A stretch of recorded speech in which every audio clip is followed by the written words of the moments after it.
السلام علیکم ورحمۃ اللہ وبرکاتہ۔ الحمدللہ وکفا والصلاة والسلام علی عباده الذین اصطفى، اما بعد، اللہم صل علی محمد وعلی آل محمد۔ حمد و صلاۃ کے بعد ہر قسم کی تعریف اللہ تعالیٰ جل شانہ کے لیے خاص ہے، جو تمام جہانوں کا رب ہے۔ زمین و آسمان کو بھر دینے کے برابر درود و سلام خلیل کبریا احمد مجتبی محمد مصطفیٰ صلی اللہ علیہ وسلم کی ذات گرامی پر، جن کو اللہ نے تمام کائنات کے لیے رحمت بنا کر مبعوث فرمایا۔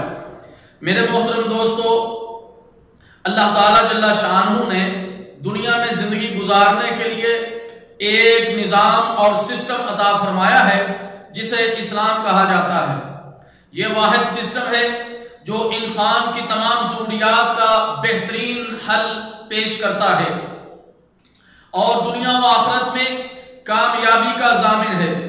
اللہ تعالیٰ جل شانہ کا فرمان ہے، ان الدین عند اللہ الاسلام، دین تو اللہ کے نزدیک اسلام ہی ہے۔ اور ایک اور مقام پر فرمایا، الیوم اکملت لکم دینکم واتممت علیکم نعمتی وَرَضِيتُ لَكُمُ الْإِسْلَامَ دِينًا، آج ہم نے تمہارے لیے تمہارا دین کامل کر دیا اور اپنی نعمتیں تم پر پوری کر دی اور تمہارے لیے اسلام کو دین پسند فرمایا۔ اللہ تعالیٰ جل شانہ کی اس سرزمین پر اسلام کے علاوہ کوئی دوسرا سسٹم لانے چلانے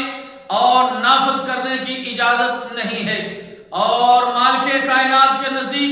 کوئی دوسرا دین قبول نہیں کیا جائے گا۔ اللہ تعالیٰ جل شانہ کا فرمان ہے، وَمَن يَبْتَغِ غَيْرَ الْإِسْلَامِ دِينًا فَلَن يُقْبَلَ مِنْهُ وَهُوَ فِي الْآخِرَةِ مِنَ الْخَاسِرِينَ،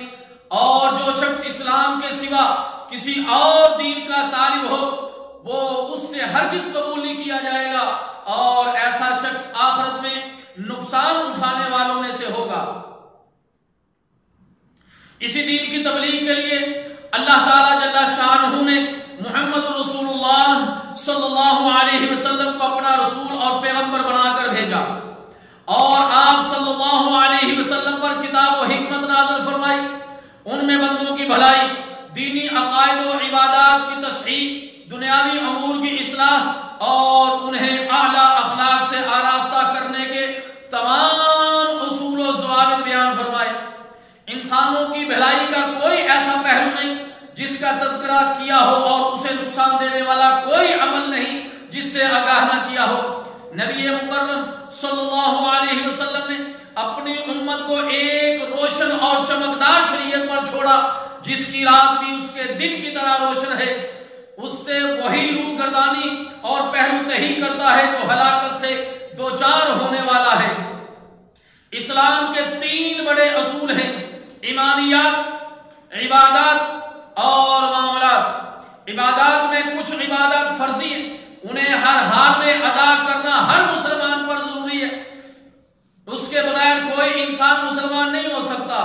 اس کے علاوہ اللہ تعالیٰ جل شانہ نے ثواب میں اضافہ اور جنت میں درجات کی بلندی کے طالبوں کے لیے ہر فرضی عبادات کے ساتھ کچھ نفلی عبادات بھی مقرر کی ہیں، مگر آج مسلمانوں کی اکثریت فرضی عبادات میں بھی نہایت سستی کا شکار ہیں، اور جو لوگ عبادات کرتے ہیں وہ بھی دینی علم نہ ہونے اور بہت سارے فرقہ بندی کا شکار ہو کر رسول اللہ صلی اللہ علیہ وسلم کے بتلائے ہوئے طریقوں سے ہٹ کر عبادت کر رہے ہیں، جس کی وجہ سے خطرہ ہے کہ کہیں ساری محنت رائے گاہ نہ چلی جائے۔ ہمارے معاشرے کی معاشی بدحالی نے ایک طرف تو لوگوں کو پیسہ کمانے والی مشین بنا دیا اور دینی تعلیم کی طرف بالکل ہی دھیان نہیں ہے، اگر دھیان ہے تو اس کے لیے وقت نہیں نکال پا رہے۔ دوسری طرف گھریلو مصاریف پورے کرنے کی تگ و دو میں دینی مجالس میں بیٹھنا، دینی مدارس میں داخلہ لینا، دینی علوم کو سیکھنا، دینی کتب خریدنے سے بالکل ہی یہ لوگ قاصر ہیں۔ تو میرے محترم بھائیوں، دین جو اللہ تعالیٰ جل شانہ نے پسند کیا اس دین کو سیکھنا کہ ایک مسلمان مرد و عورت کی 24 گھنٹے کی زندگی اللہ تعالیٰ جل شانہ کے احکامات اور محمد عربی صلی اللہ علیہ وسلم کی اطاعت میں گزرے، اس کے لیے میرے محترم دوستو دین کو سیکھنا،